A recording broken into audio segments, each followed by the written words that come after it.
জাতীয় বিজ্ঞান দিবস উপলক্ষে সুন্দর কবিতা। কবিতার নাম বিজ্ঞানর জয়যাত্রা। বিজ্ঞান আমার শক্তি সাহস, বিজ্ঞান আমার আশা। অজ্ঞান ଅନ୍ଧାର ଦୂରେଇ ଦେବାକୁ ସିଏ ତ ଆଲୋକ ଭାଷା। ପୃଥିବୀଠୁ ଆଜି ମହାକାଶ ଯାଏ ବିଜ୍ଞାନର ଜୟଯାତ୍ରା। ମଣିଷ ହାତରେ ସଫଳତା ଆଜି ପାଇଛି ନୂଆ ଏକ ମାତ୍ରା। ସିଭି ରମଣଙ୍କ ସେହି ଆବିଷ୍କାର ଇତିହାସ ଅଛି ଲେଖା। ରମଣ ପ୍ରଭାବ ଦେଖାଇଲେ ଦିନେ ନୂଆ ଏକ ଆଲୋକ ରେଖା। ତାଙ୍କରି ସ୍ମୃତିରେ ଆଜି ଏ ଦିନ ବିଜ୍ଞାନର ମହୋତ୍ସବ। ନୂତନ ଚିନ୍ତା ଓ ନୂତନ ଗବେଷଣା ଦେଶର ବଢାଉ ଗୌରବ।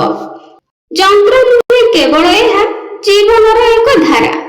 ସମସ୍ୟା ସବୁର ସମାଧାନ ପାଇଁ ବିଜ୍ଞାନ ହିଁ ଏକା ଭରସା।